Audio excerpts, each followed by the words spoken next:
আসছি।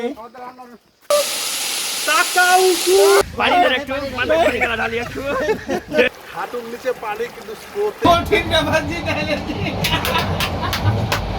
ঢাকা থেকে চট্টগ্রামগামী train miss করার ফলে পরের ট্রেনে অনুরোধক্রমে আমরা উঠি। এরপর বাকিটা ইতিহাস দেখতে পাচ্ছেন কীভাবে আমরা রওনা হয়েছিলাম আমাদের স্বপ্নযাত্রাতে। ভোর 4টা 4:30 নাগাদ আমরা চট্টগ্রামে পৌঁছাই। এরপরে বাস সিএনজি যোগে কেরানীহাট হয়ে বান্দরবনে পৌঁছা মাত্র হোটেলে উঠি, তারপরে নাস্তা করে বেরিয়ে পড়ি আমাদের দেবতাখুমের উদ্দেশ্যে। তবে যাত্রাটা খুব এনজয়েবল হয়, সবাই যে যার মতো ফুর্তি করতে থাকি, দেখতেই পাচ্ছেন আমাদের যাত্রা। আমরা এখন রোয়াঞ্ছড়ি উপজেলা বান্দরবনের কচ্ছপতলি বাজারে রয়েছি। এখান থেকে আমাদের লক্ষ্য দেবতাখুম যাওয়া। আর আপনি এখানে কচ্ছপতলিতে আসার পরে আপনাকে এখানে যতজন ট্যুর মেম্বার থাকবে সবার নাম এন্ট্রি করে একজন লোকাল গাইড নিয়ে আপনাকে এখান থেকে রওনা দিতে হবে। এখান থেকে কচ্ছপতলি থেকে দেবতাখুম যদি যাই আমরা, তাহলে যদি গাড়িতে যেতে পারি অথবা পায়ে হেঁটে গেলে প্রায় 1 ঘন্টার মতো হাঁটতে হবে। তো সকাল সকাল আসলে রোদ উঠার আগে চলে আসলে একদিক দিয়ে ভালো। তাছাড়া কষ্ট হয়ে থাকে, আমরা সাধারণত গাড়িতেই যাওয়া চিন্তা ভাবনা করছি। এখানে প্রত্যেকজন গাইড একজন লোকাল নিয়ে সবার নাম্বার, ভোটার আইডি কার্ড জমা দিয়ে পরে আমাদেরকে দেবতাখুম যেতে হবে।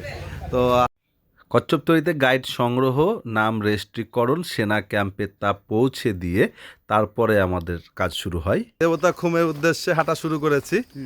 অজানাকে জানতে, অজানাকে চিনতে আমাদের প্রতি বছর অনেক ঘুরতে হবে, তাহলে জীবনে চিল করতে হবে। আর জীবনে কিছু দরকার নাই, প্যারা নাই, চিল চিল চিল চিল, খালি মাস্তি আর মাস্তি। ও ব্রো নো। বলে রাখা ভালো, যতটুকু পথ গাড়িতে আসা সম্ভব আমরা এসেছিলাম। তারপরে হাঁটা শুরু করেছি। উঁচা নিচা পাহাড়ি পথ ধরে যেতে হবে। বৃষ্টি হয়ে গেলে আর সেখানে যাওয়ার পথ থাকবে না। প্রায় 1 ঘন্টার মতো আমরা হাঁটার পরে আমরা সেই স্থানে পৌঁছাই। কিন্তু মজার বিষয়টা হচ্ছে হাঁটাটা অনেক ভাল লাগছিল, কেননা আমরা অনেকে ছিলাম। ভাই আপনার অবস্থা কি একটু বলেন? আজকে কেরোসিন হয়ে গেছে আমার অবস্থা।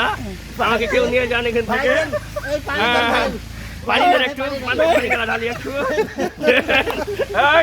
দাঁড়ান, ওই ভিডিও করেন না।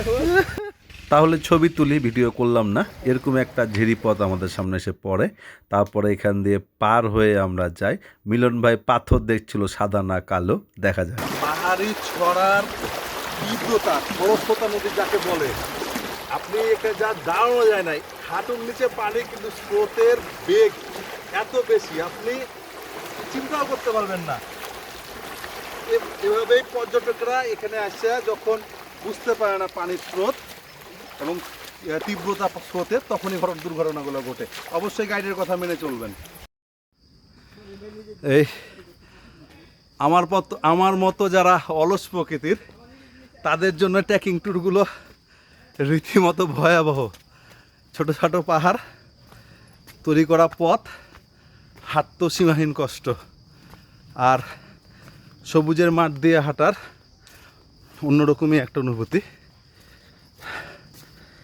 বর্ষার সময়ের মাত্রা অন্যরকম হয়ে যায়। আপনারা চাইলেই আসতে পারেন বান্দরবনে। চলতি পথে একটি গ্রাম পাই যেখানে মারমা সম্প্রদায়ের মানুষজন বাস করে। আমরা গ্রাম পার হয়ে চলতে থাকি। মাঝে মধ্যে এরকম ঝিরি ঝর্ণা পাবেন, দেখে মনে একটু তৃপ্তি হবে। উঁচা নিচা পাহাড়ি পথ বেয়ে কখনো ঝিরি পথ পার হয়ে আমরা আমাদের গন্তব্যে পৌঁছে কিছুটা বিশ্রাম নিই এবং খানিকটা আড্ডা মেরে আমরা গন্তব্য উদ্দেশ্যে আবার যাত্রা শুরু করি। ধন্যবাদ।